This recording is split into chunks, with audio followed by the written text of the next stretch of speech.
आइए मित्रों, सर्वप्रथम 3 बार ओम का उच्चारण करके उस परम पिता परमेश्वर का स्मरण करें।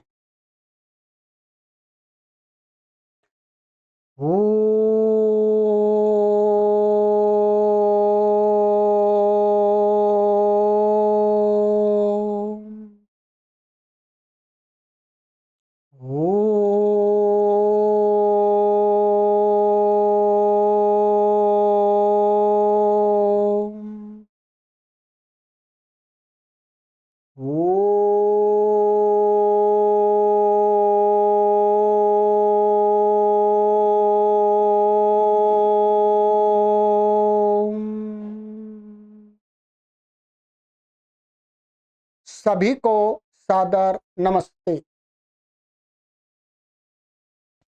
सनातन वैदिक धर्म यूट्यूब चैनल में आप सभी का हार्दिक अभिनंदन।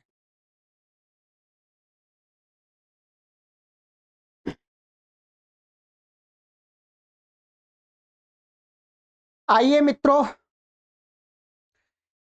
महर्षि पतंजलि द्वारा प्रणीत योग दर्शन को निरंतर पढ़ रहे हैं। आज से हमारा एक मुख्य विषय इस दर्शन से संबंधी आरंभ हो रहा है, जिसे कहते हैं अष्टांग योग। क्या कहते हैं मित्रों? अष्टांग योग।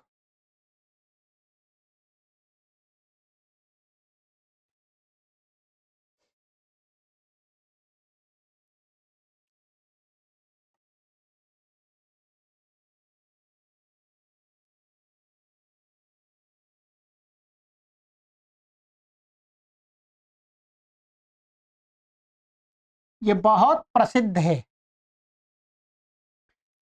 जब भी योग की बात आती है तो लोग सर्वप्रथम इसी का प्रयोग करते हैं, इसी को बताते हैं, इसी को लोगों को सिखाते हैं।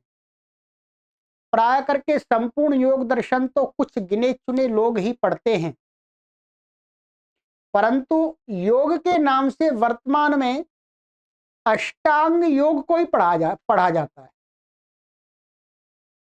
तो योग दर्शन को पढ़ाते पढ़ाते आज हम उस स्थान पर आ गए जहां से अष्टांग योग का आरंभ होगा। और इस अष्टांग योग की भी सही सही जानकारी प्राय करके लोगों को नहीं है। नाम तो सुन लेते हैं, हमारे लाखों की संख्या में योग के अध्यापक होंगे, परंतु ठीक से उनको भी अष्टांग योग के अंदर क्या क्या बातें हैं वो नहीं पता है। तो मेरा सभी के लिए ये निवेदन है कि आप पूरा योग दर्शन पढ़ें तो बहुत अच्छी बात है, परंतु यदि योग दर्शन पढ़ने का आपके पास में समय नहीं है तो आप उसके अंतर्गत ये जो अष्टांग योग का भाग है उसको अवश्य पढ़ लीजिए। आपको कोई पैसा नहीं देना है, बस सनातन वैदिक धर्म यूट्यूब चैनल को सब्सक्राइब कर लेना है बस, और घंटी को ऑन करके कक्षाओं का नोटिफिकेशन प्राप्त करने के लिए ऑन कर लीजिएगा। बस आप अपने गृह पर ही बैठे बैठे संपूर्ण अष्टांग योग को अच्छी प्रकार से समझ जाएंगे। उदाहरणों के माध्यम से महर्षि पतंजलि ने अष्टांग योग में क्या क्या बताया वो सब। इसलिए मैं आज आपसे ये निवेदन करना चाहता हूं कि जो अब ये अष्टांग योग की कक्षाएं आगे चलेंगी, कुछ 10-15 कक्षाएं होंगी, अधिक से अधिक 20 हो जाएंगी। तो इन कक्षाओं को करोड़ों व्यक्ति देखें, इस प्रकार का आप योगदान दीजिएगा। इन कक्षाओं को आप निरंतर लगातार बार बार शेयर करते रहिएगा अपने लोगों के मध्य में, जिससे इस मलिन वातावरण में रहते हुए कुछ तो हम अपने अंतःकरण को शुद्ध कर ले, कुछ अपने आत्मा के विषय में मन बुद्धि के विषय में, इंद्रियों के विषय में, संसार के विषय में, कि मैं भोगों के विषय में, मुक्ति के विषय में कुछ तो जान जाए वास्तविकता। और इसके लिए आपको कोई पैसा भी नहीं देना। तो इसके लिए मैं क्या कर रहा हूं, अब एक तो हमारी योग दर्शन की पीछे से प्लेलिस्ट की सीरीज चली आ रही है, ठीक है, उसमें ये कक्षाएं लगातार चलती रहेंगी। एक मैं प्लेलिस्ट में अलग से कॉलम बना रहा हूं आज से, अष्टांग योग नाम से, और उसमें यहां से कक्षाएं चलेंगी, ध्यान रखेंगे क्या है, उसमें यहां से कक्षाएं चलेंगी। जो संपूर्ण योग दर्शन को पढ़ना चाहते हैं वो योग दर्शन वाली प्लेलिस्ट को देखें, सुने, और जो केवल अष्टांग योग को पढ़ना चाहते हैं वो केवल अष्टांग योग की प्लेलिस्ट की कक्षाओं को क्रमानुसार देख लें। बस आपसे दक्षिणा के रूप में, गुरु दक्षिणा के रूप में, गुरु दक्षिणा देनी ही चाहिए। हम किसी से भी कुछ सीखते हैं तो उसके प्रति कृतज्ञता प्रकट करना तो हमारा परम कर्तव्य होता है। आप सभी तो बहुत श्रेष्ठ लोग हैं, तो गुरु दक्षिणा के रूप में हम आपसे यही निवेदन करते हैं, आपसे मांगते हैं कि आप इन कक्षाओं को हजार हजार लोगों तक शेयर कर दीजिएगा। बस यही गुरु दक्षिणा है, क्योंकि हम उस मार्ग में चल रहे हैं जहां पर केवल विद्या दान की परंपरा है, जहां पर मूल उद्देश्य, मुख्य उद्देश्य ये है कि ऋषियों की विद्या अधिक से अधिक लोगों तक पहुंच जाए। उस परंपरा का हम निर्वहन कर रहे हैं। तो गुरु दक्षिणा में भी हम उसी उद्देश्य के अनुकूल आपसे मांग कर रहे हैं कि अधिक से अधिक लोगों तक पहुंचाइएगा जी, ठीक है। बस यही मेरा कहना था। तो आज से अष्टांग योग हमारा आरंभ हो रहा है मित्रों। सभी माताएं, सभी बहनें, सभी हमारे युवा भाई बहन और हमारे सभी वृद्धजन, सभी लोग देखें इन कक्षाओं, सभी लोग देखें, ठीक है। चाहे आप किसी भी समाज के हैं, किसी भी संप्रदाय के हैं, कोई उससे विशेष फर्क नहीं पड़ता, ठीक। ये मनुष्य मात्र के जीवन को उन्नत बनाने वाला अष्टांग योग है। सभी मनुष्य को, चाहे आप हिंदू हैं, चाहे मुसलमान है, चाहे ईसाई है, चाहे पारसी है, आप और भी फारसी है, कुछ भी है, ठीक है। तो ये मनुष्य, जो मनुष्य है उसके जीवन को उन्नत बनाने के लिए इसमें बातें बताएं। तो चलिएगा, अब सबसे पहले हम ये जानेंगे कि अष्टांग योग, यहां पर जो अष्ट का अर्थ है, यहां पर क्या है, तीन शब्द हैं, आप देख रहे होंगे। एक है अष्ट और दूसरा है यहां पर अंग और तीसरा यहां पर आपको दिख रहा है योग। मैं बता देता हूं आपको। अष्ट का अर्थ होता है हिंदी में 8, इंग्लिश में 8, और अंग का अर्थ होता है भाग, ठीक है। भाग कह सकते हैं या उपाय कह सकते हैं, उपाय, अथवा आप साधन कह सकते हैं।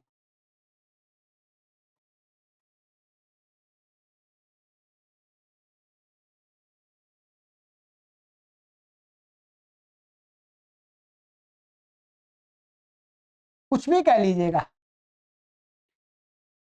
तो 8 उपाय अथवा 8 भाग मान विभाग अथवा 8 साधन, किसके लिए, योग के लिए। माने 8 भागों वाला, 8 साधनों वाला योग। योग तो आप आराम से समझ रहे हैं, वही ठीक है, जो समझ रहे हैं वो सही है। अर्थात ये हमें 8 भागों वाला जो योग है, ये हमें क्या है, सभी प्रकार के दुखों से दूर करता है, सभी हमारे सभी प्रकार के दुखों को नष्ट करता है, ठीक है। तो अब आप इसका अष्टांग योग माने 8 अंगों वाला योग, 8 विभागों वाला योग, इसमें 8 विभाग बताए, साधन, 8 साधनों वाला योग। माने वो 8 तरीके। ये क्या है? हम संसारी लोगों के लिए उस अध्यात्म के मार्ग पर चढ़ने का सर्वप्रथम सोपान है। माने अध्यात्म के मार्ग पर चलने के लिए सबसे पहली सीढ़ियां हैं। इस माध्यम से चलेंगे। चलिएगा, अब यहां पर महर्षि पतंजलि जी एक सूत्र देते हैं कि उनके नाम क्या हैं, जो अष्टांग योग है उनके नाम क्या हैं। तो कहते हैं यम नियम आसन प्राणायाम प्रत्याहार धारणा ध्यान समाधयोष्टांग अंगानी। लिख लीजिएगा सूत्र, कॉपी खोलिएगा, कॉपी सभी लोग एक तैयार रखेंगे और एक पेन। ये सूत्र है हमारा, वैसे क्रम में पीछे से पढ़ के आ रहे हैं तो सूत्र है ये 29वां, 29वां सूत्र है दूसरे पाद का। क्या है?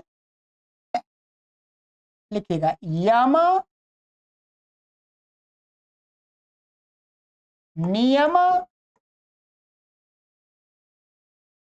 आसन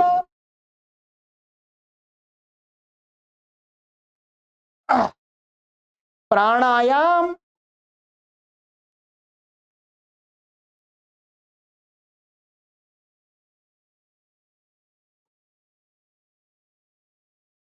प्रत्याहार, जोड़ते जाइए, मैं अलग अलग लिख रहा हूं उसे, धारणा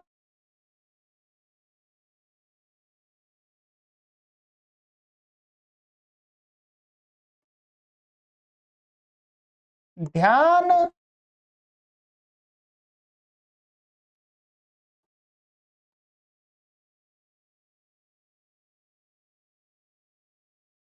समाधयः।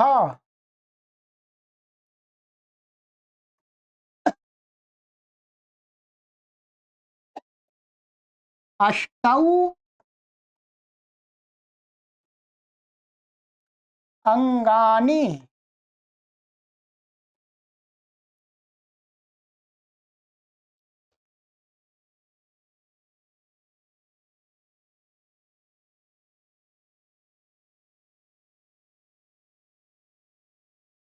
ठीक है, तोड़ तोड़ के लिख दिया मैंने,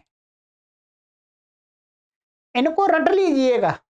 सबसे पहले तो इनको रट लिया, रटने में क्या परेशानी है इसको। यम नियम आसन प्राणायाम प्रत्याहार धारणा ध्यान समाधयः अष्टौ अंगानि। अब मेरे को याद हो गया, देखिए मैं बिना देखे आपको सुना सकता हूं। ठीक है, यम नियम आसन प्राणायाम प्रत्याहार धारणा ध्यान समाधयः अष्टौ अंगानि।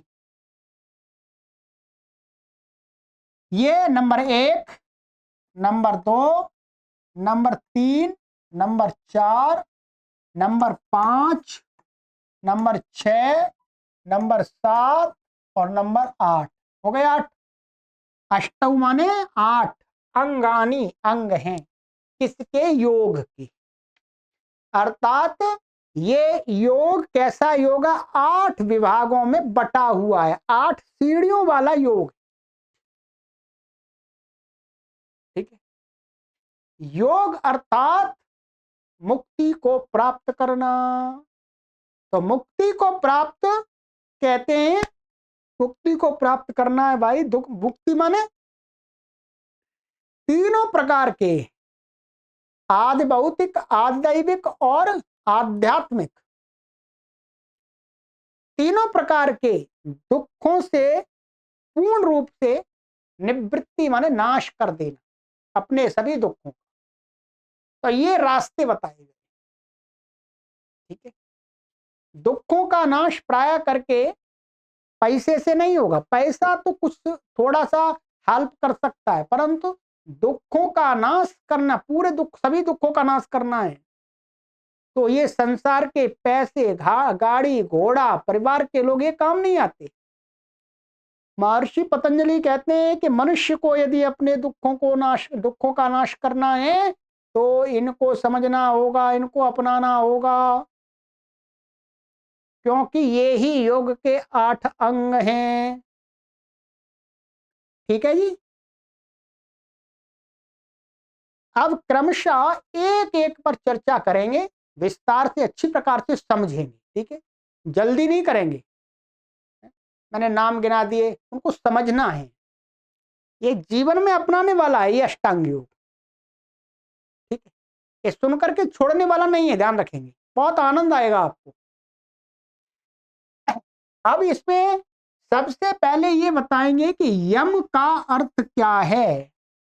यम, यम किसको कहते हैं, फिर बताएंगे नियम क्या है। ये महर्षि पतंजलि आगे अपने सूत्रों में बताएंगे, उनको हम विस्तार से समझेंगे। ठीक है, अब चलिएगा देखिएगा। अब आगे का सूत्र लिखिएगा, 30 नंबर। ठीक है,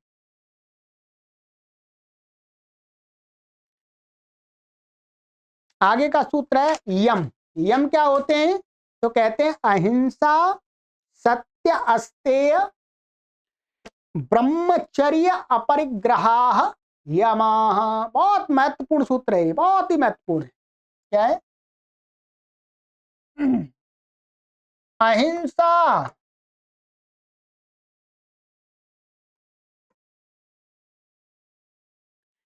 सत्य अलग अलग लिखूंगा मैं, अस्तेय,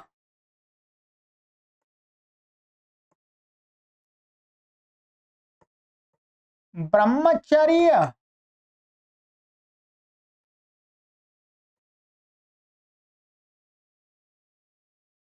अपरिग्रहाः।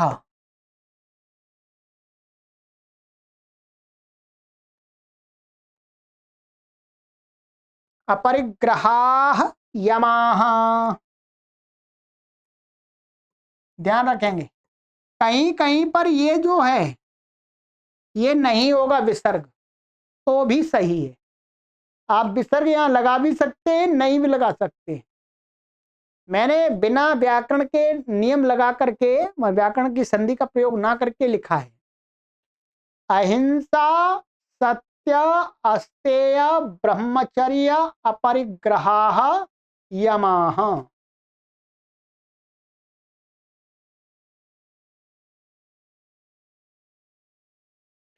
यमा माने यम हैं। कितने यम है, 5।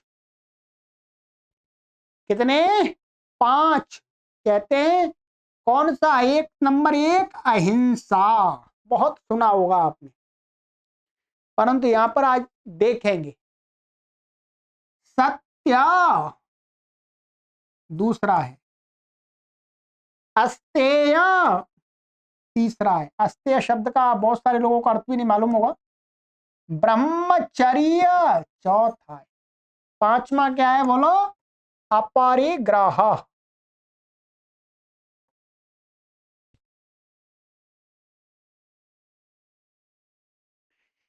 ठीक है,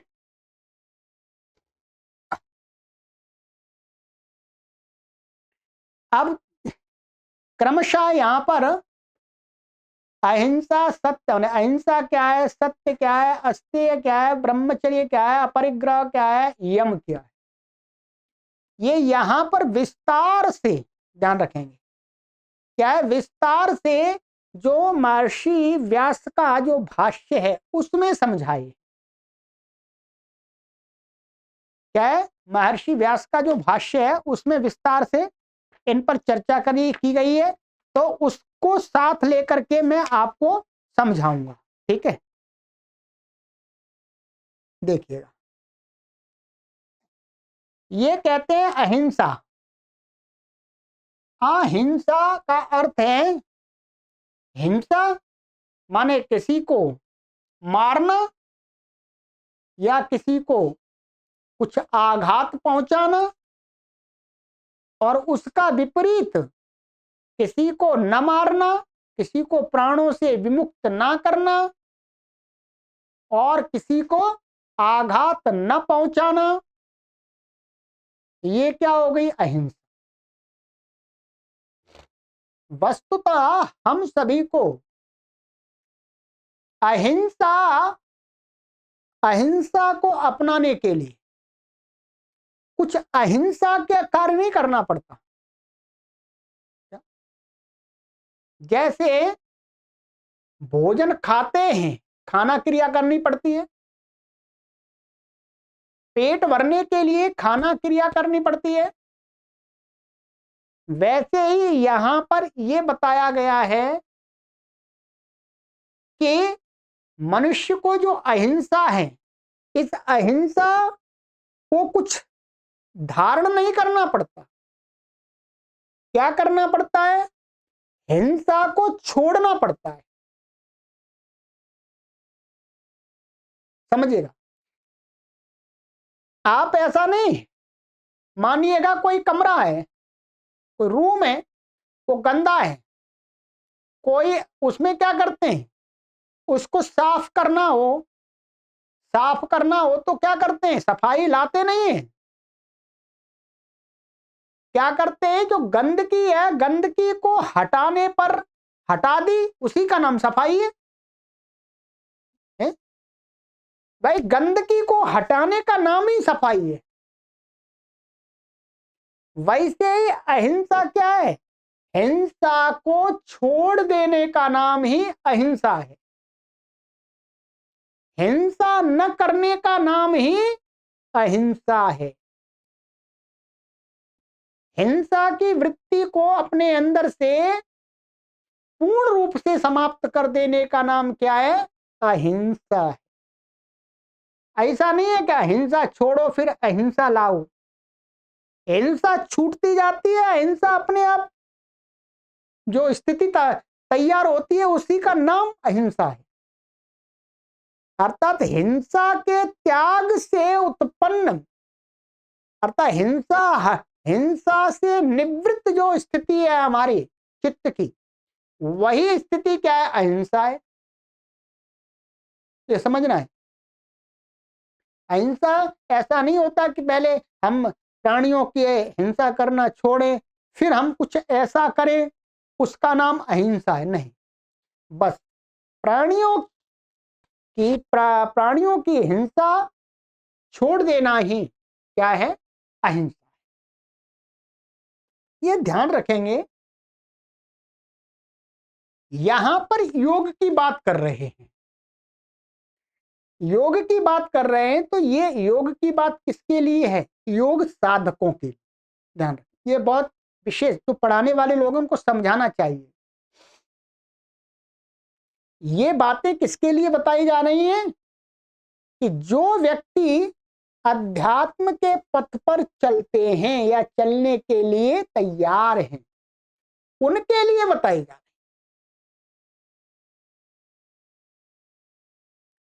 वस्तुतः ध्यान रखेंगे, वस्तुतः हम इस अहिंसा को भी ठीक से नहीं समझ पाते।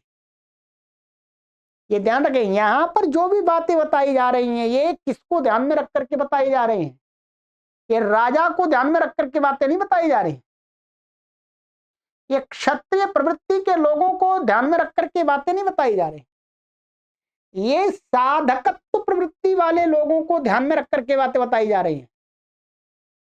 इसलिए साधकों की अहिंसा यहां बताई जा रही है। अब आप ये अहिंसा हर जगह मत घटाने लगेगा। अहिंसा को ठीक प्रकार से ना समझने के कारण से वर्तमान में भी हमें कई उसके दोष दिखाई देते हैं, पूरे पर चर्चा करनी होगी। जैसे महात्मा गांधी थे, महात्मा गांधी ने अहिंसा का पालन तो किया, परंतु उनसे गलती हो गई। गलती यह हो गई कि महात्मा गांधी अहिंसा का पालन कर रहे थे, परंतु उन्होंने इस बात पर ध्यान नहीं दिया कि मैं जिस अहिंसा का पालन कर रहा हूं वो उसका क्षेत्र क्या है। उसका क्षेत्र राजनीति नहीं है। महात्मा गांधी ने जी ने क्या किया? अहिंसा का पालन किया, अहिंसा का उपदेश दिया, और क्षेत्र कौन सा अपनाया उन्होंने? राजनीति। इसलिए उनसे भूल हो गई, गलती हो गई, उनकी अहिंसा का दुष्परिणाम सामने आया। क्या? उनकी अहिंसा का जो उनका पालन था उसका दुष्परिणाम सामने आया, जिसमें लाखों लोगों के प्राण चले गए। ये ध्यान रखें। तो इसलिए पढ़ाने वाले व्यक्ति को अथवा योग की बातें बताने वाले को यह स्पष्ट कर देना चाहिए कि हम यहां पर योग दर्शन पढ़ा रहे हैं, हम यहां पर अभी राज विद्या नहीं पढ़ा रहे हैं, राजनीति की विद्या नहीं पढ़ा रहे हैं,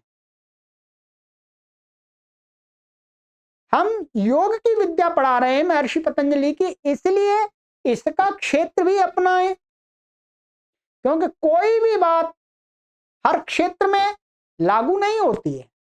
कोई भी विषय, प्रत्येक विषय का अपना एक क्षेत्र हुआ करता है। राजनीति का अपना एक विषय है, योग का अपना एक विषय है। संसार में भिन्न भिन्न प्रवृत्ति वाले लोग हुआ करते हैं, सबके विषय अलग अलग हुआ करते हैं। तो महर्षि पतंजलि ने जो योग विद्या बताई है वो किन लोगों को ध्यान में रख करके बताई है?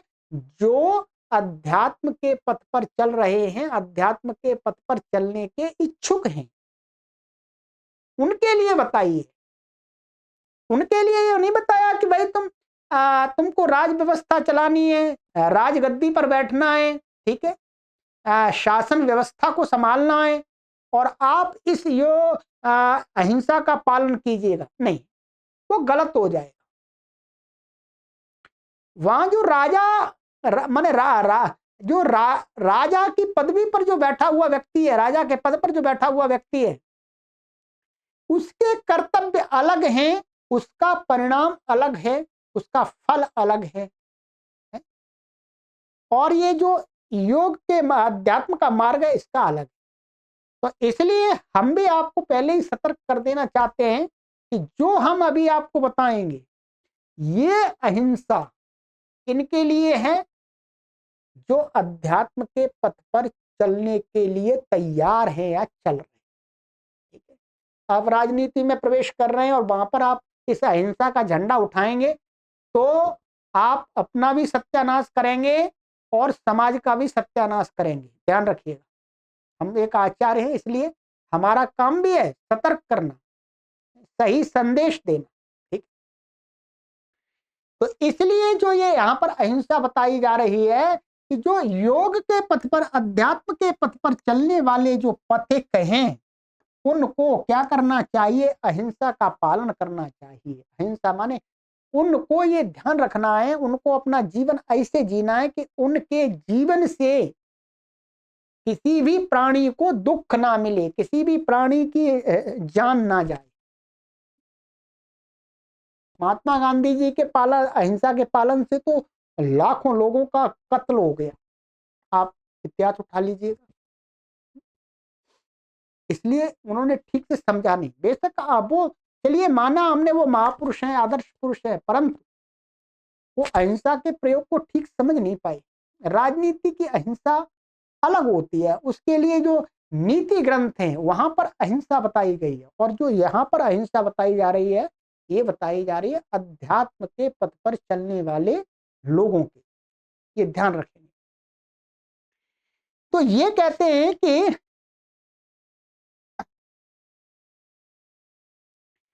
जो अहिंसा है, अहिंसा माने किसी भी प्राणी को दुख ना देना, ये है। हिंसा भाव का सर्वथा अभाव, माने हमारे मन में हिंसा की वृत्ति पूरी तरह से समाप्त होनी चाहिए, उस अभाव को ही अहिंसा कहते। और ये जो अहिंसा होती है, इस अहिंसा के विभाग किए हैं, ध्यान रखेंगे। ये अहिंसा है, अहिंसा को 3 भागों में बांटा है इन्होंने।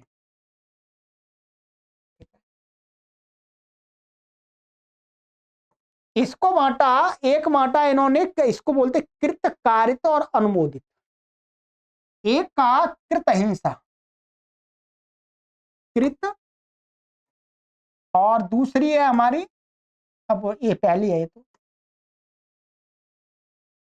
और दूसरी है हमारी कारित। ठीक है, और तीसरी है हमारी अनुमोदित।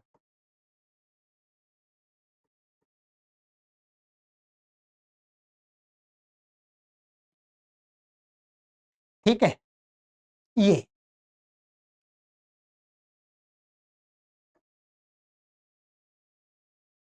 ठीक है। फिर इसके भी भेद किए इन्होंने, अभी लिख देता हूं फिर मैं समझा दूंगा आपको कि वाचिक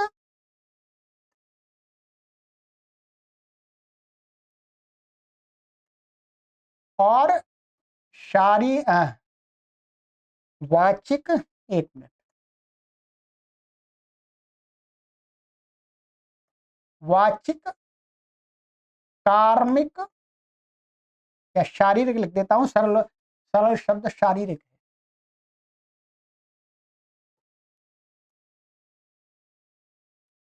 और फिर है मानसिक, मानसिक माने बौद्धिक। ठीक है, अब इनको समझ लीजिएगा।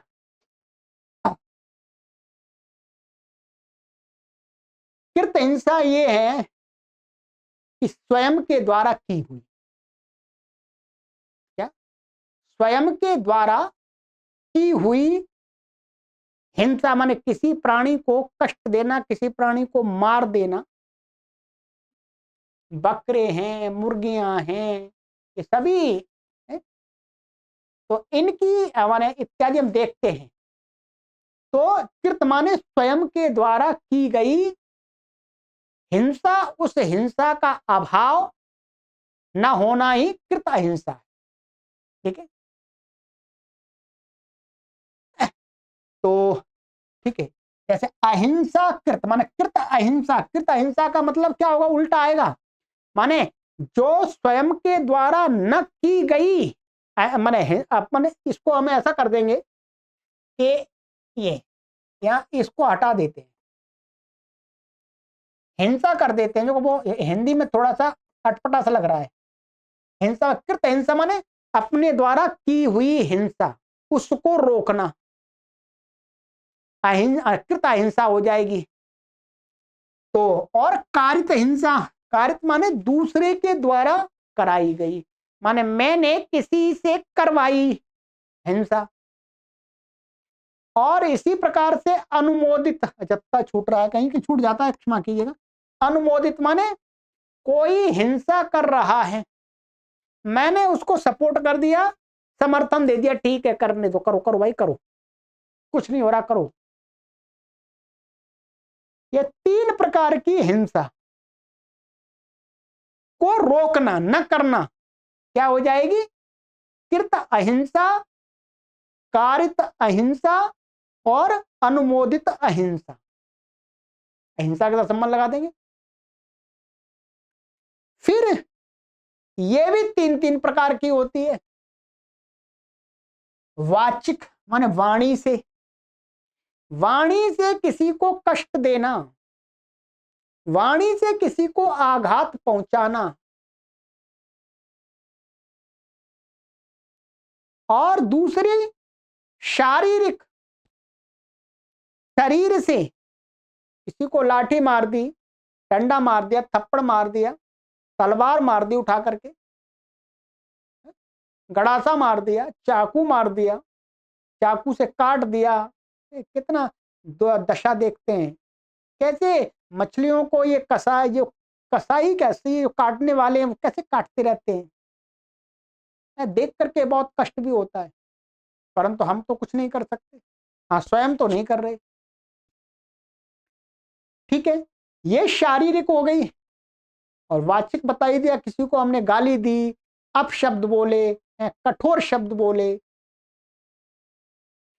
और मानसिक माने हमने वाचिक किसी अपने मन में किसी को हानि पहुंचाने का चिंतन करना है, चिंतन करना। अब देखिएगा, कृत हिंसा हमारी 3 प्रकार की हो जाएगी। कृत हिंसा उसको छोड़ना। कृत हिंसा माने स्वयं के द्वारा बोलना, बोल करके, कठोर वचन बोल करके किसी को प्रताड़ित करना, दुख देना, कष्ट देना। अथवा कारितवाचक माने मैं किसी को बोल करके किसी को कष्ट पहुंचवाऊं, ठीक है। अथवा अनुमोदित, कोई किसी को बोल रहा है तो मैं भी उसको बोल बोल करके हाँ ठीक है करो करो करो करो समर्थन करना। ये जो वाचिक हिंसा भी 3 प्रकार की हो गई, अब ध्यान रखेंगे। कृत, कारित और अनुमोदित वाणी से। इसी प्रकार से शरीर से। शरीर से कृत माने स्वयं के द्वारा की हुई, अथवा दूसरे के द्वारा शरीर से कराई गई, अथवा कोई कर किसी को समर्थन देकर के दूसरे से कराई गई, दूसरे के शरीर से कराई गई। उसमें अपना शरीर भी आए। शरीर में हम अपने शरीर का प्रयोग करेंगे। भाई किसी को कोई डंडा मार रहा है तो हमने और उसको आगे ऐसे कर दिया, मार मार मार, ऐसे धक्का दे दिया आगे मार, ऐसे तो शरीर से उसने हमने उसको समर्थन कर दिया या करा दी उसकी। ठीक इसी प्रकार से मानसिक माने किसी के प्रति मन में स्वयं विचार लाना, अथवा माने किसी दूसरे के मन को इस प्रकार का तैयार करना कि वो उसके द्वारा हिंसा कराना, मानसिक। और अनुमोदित मानसिक, अर्थात ठीक है ये हिंसा कर रहा है, चलो अनुमोदन करो, मन मन में ही अनुमोदन करो, चुपचाप बैठे। तो इसके 3 विभाग ये हो गए। ठीक है, अब आप देखिए 3 ये हो गई, 3 9 प्रकार के भेद कर दिए। क्या कर दिए? 9 प्रकार के भेद कर दिए।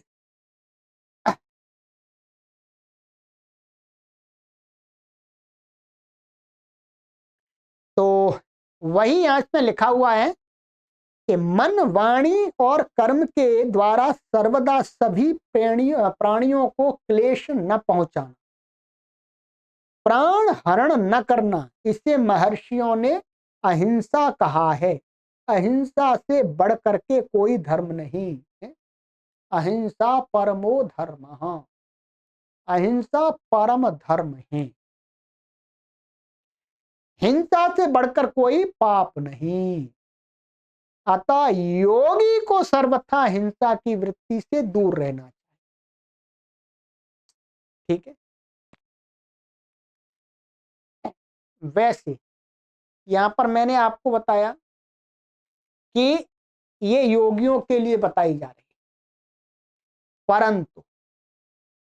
परंतु इस प्रकार की वृत्ति को यदि अधिक से अधिक लोग अपनाएंगे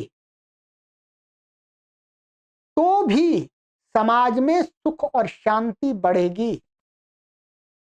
समाज में सभी प्राणी निर्भीक होकर के रहेंगे, भय मुक्त जीवन जी सकेंगे।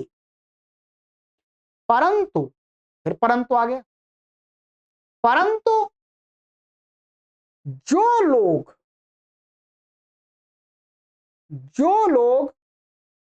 किसी विशेष विचार से अंधे हैं, वो लोग तो इस प्रकार की बातों को नहीं सुनेंगे। वो लोग तो अच्छे लोगों को कष्ट देने के लिए, पीड़ा देने के लिए, मारने के लिए नए नए तरीके सोचते रहेंगे। तो इसके लिए फिर राजा वाली जो अहिंसा है, वो जो नीतियों में बताई गई है, चाणक्य नीति है, विदुर नीति है, है, और भी अनेक ग्रंथ हैं उनमें बताई गई है। योगी को तो यही करना है। अध्यात्म के पथ पर चलते हुए योगी को किसी के हिंसा का भाव अपने चित्त में नहीं ला, ठीक है। तब वो वास्तव में अपना जो लक्ष्य बना करके चला है कि मुझे मुक्ति प्राप्त करनी है, वो मुक्ति प्राप्त कर पाए। ये बातें कहने वाली होती हैं कि क्षत्रिय युद्ध करता हुआ, अनेक प्राणियों को मारता हुआ मुक्ति को पा लेता है, ऐसा वास्तव में नहीं। वो क्षत्रिय का धर्म है। क्षत्रिय को प्रेरणा देने के लिए वो बातें बताई गई हैं। क्षत्रिय का धर्म ये है कि धर्म की व्यवस्था को बनाए रखे। तो वहां पर क्षत्रिय को जो दुष्ट लोग हैं उनको मारना भी पड़ता है, क्योंकि क्षत्रिय का धर्म निभा रहा है। वो वहां पर तलवार लेकर के योगी बन के नहीं खड़ा हुआ, वहां उसे योग की शिक्षा देने के लिए नहीं बताया है।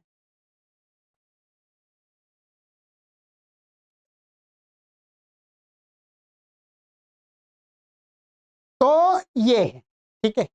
अतः योगी को सर्वथा हिंसा वृत्ति का परित्याग कर देना चाहिए, ये महर्षि व्यास ने अपने भाष्य में लिखा।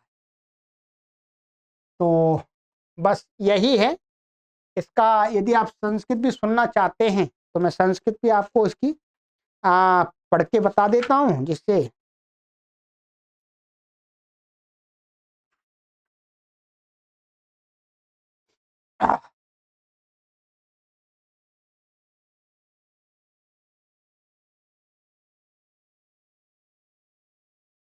देखिएगा। यही कहा, तत्र अहिंसा सर्वथा सर्वदा सर्वभूतानां अनाभिद्रोह। बस इसी पंक्ति में कह दिया।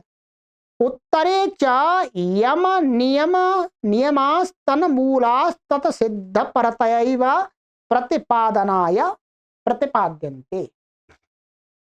ये कहते हैं कि अहिंसा क्या है?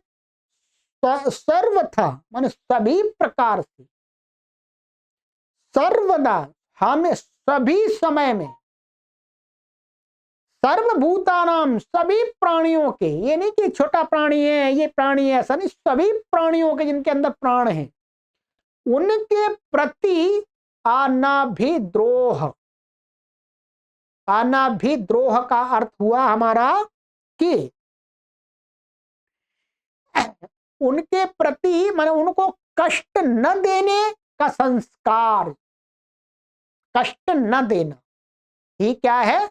अहिंसा। और कहते हैं कि जो आगे के जो ये हैं, ये वाले सत्य अस्त्य, ये अहिंसा इन सब का मूल है।